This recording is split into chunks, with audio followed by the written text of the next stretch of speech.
Video में break लेना not very happy. अभी डाउनलोड करें तक ऐप। लद्दाख में एनएसी पर भारत चीन के बीच तनातनी पर हमारे सहयोगी राजदीप सरदेसाई ने बात की एनसीपी चीफ शरद पवार से। शरद पवार जी, आज तक पर आपका स्वागत है। हमें बताइए, इस समय चीन को लेकर जो पॉलिटिकल विवाद चल रहा है, बीजेपी वर्सेस कांग्रेस एक दूसरे पर आरोप लगा रहे हैं चीन को लेकर, किस तरह से आप देखते हैं? इतने अनुभवी नेता हैं, क्या आपको लगता है ये सही रास्ता है एक दूसरे पर आरोप लगाना, जब एक दूसरे कंट्री की बात आती है, राष्ट्र सुरक्षा की बात आती है? वे राष्ट्र सुरक्षा की बात और जिस तरह से चाइना एक्शन कर रही है, ये देखने के बाद मेरा फर्म ओपिनियन ये है कि इस समय हम सब ने मिलकर देश की जो डिफेंस फोर्सेस जो कुछ कदम उठा रहे, रक्षा मंत्रालय जो कुछ कदम उठा रहे, इसके पीछे मजबूती से हमने खड़ा रहने की आवश्यकता है। इस देश की ओवरऑल सिचुएशन एंड सिक्योरिटी आप देखेंगे, थ्रेट परसेप्शन देखेंगे, तो हमेशा हम बात करते हैं पाकिस्तान के बारे में, मगर मेरा कंसिडर व्यू है जी कि पाकिस्तान से ज़्यादा हम लोगों के लिए, देशवासियों के लिए चाइना की स्थिति और गंभीरता से देखने की आवश्यकता होती है। तो चाइना जी 1962 में हम लोगों ने देश ने देखा एक बार क्या हुआ, और बीच में सिचुएशन में सुधार करने के लिए कोशिश बहुत हुई। दोनों देशों ने इस तरह से कदम उठाए। रिसेंटली देश के अपने प्रधानमंत्री, चाइना के प्रधानमंत्री यहाँ आकर गए, बातें हो गई, मगर चाइना की एक स्पेशलिटी ये है, एक तरफ से वो बातें करते हैं, साइमल्टेनियसली उनका जो एजेंडा होता है वो एजेंडा पर वो कभी एजेंडा छोड़ते नहीं। आपने कहा कि इस पर राजनीति नहीं होनी चाहिए, लेकिन राजनीति शरद पवार जी हो रही है। कांग्रेस दिन पर दिन गवर्नमेंट पर अटैक करती है और गवर्नमेंट कांग्रेस पर अटैक करती है, और बड़े पर्सनल तरह से। आप अनुभवी नेता होने से किस तरह से देखते हैं ये? क्या आप आज कह रहे हैं कि सबको एकजुट होना चाहिए? ऑल पार्टी मीटिंग में क्या आपने यही कहा कि सब पार्टियों को अपनी जितने भी डिफरेंसेस है वो छोड़कर इस समय सरकार को सपोर्ट करना चाहिए, मोदी सरकार को समर्थन करना चाहिए? मैंने मोदी सरकार को समर्थन करना चाहिए ऐसी भाषा नहीं की। मैंने डिफेंस फोर्सेस, मैंने डिफेंस पॉलिसी, इस बारे में जो कोई कदम उठा रहे हैं, इस सभी को हम लोगों ने सहमति से सहयोग देना चाहिए, सपोर्ट करना चाहिए।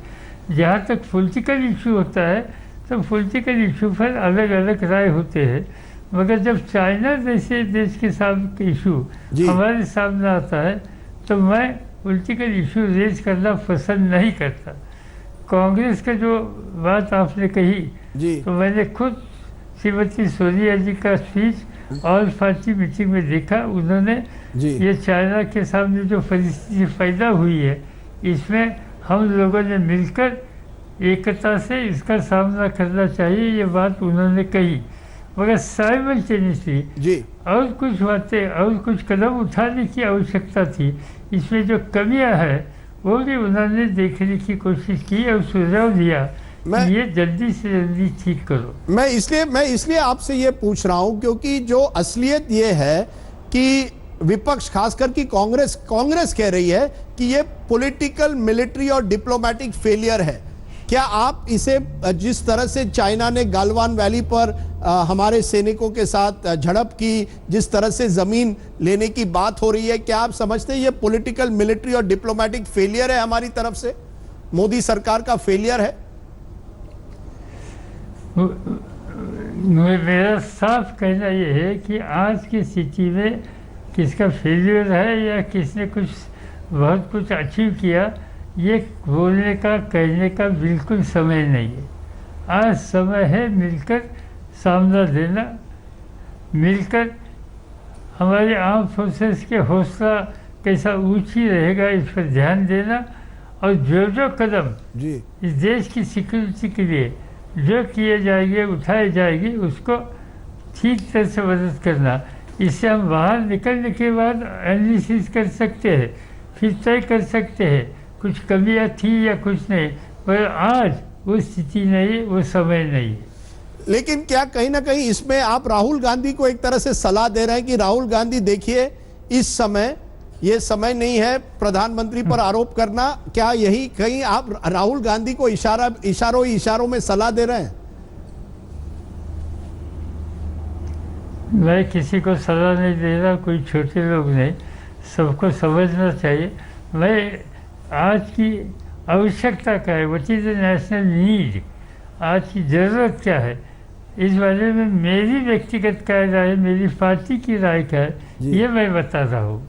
महाराष्ट्र में पिछले 24 घंटे में कोरोना के सबसे ज्यादा 4,841 केस आए हैं और 192 मौतें दर्ज हुई है। सरकार का कहना है कि मौत के आंकड़े में पहले हुई मौतें भी आज जोड़ी गई हैं। महाराष्ट्र में कोरोना की वजह से अब तक 6,931 लोग दम तोड़ चुके हैं।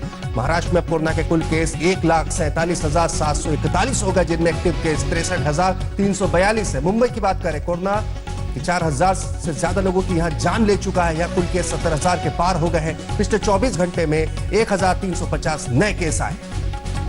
भारत में जब कोरोना का प्रकोप दिखना शुरू हुआ तो मुंबई एपिसेंटर बनकर उभरी। सबसे ज्यादा केस और सबसे ज्यादा मौतें मुंबई में हुई। पर पिछले 10 दिनों से मुंबई की तस्वीर थोड़ी बदलनी शुरू हो गई है। क्या मुंबई का राहत की सांस ले सकते हैं? जानिए इस रिपोर्ट में।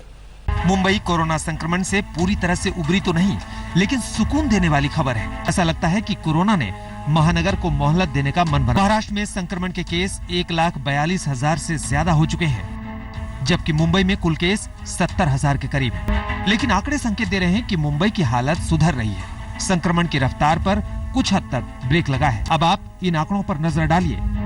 10 जून को 4,633 टेस्ट हुए, 1,519 पॉजिटिव पाए गए। 15 जून को 3,370 टेस्ट हुए, 1,022 लोग संक्रमित पाए गए। 20 जून को 4,265 टेस्ट किए गए, जिसमें 1,153 पॉजिटिव थे। और 23 जून को जारी आंकड़ों के मुताबिक 4,518 टेस्ट में से 819 संक्रमित मिले।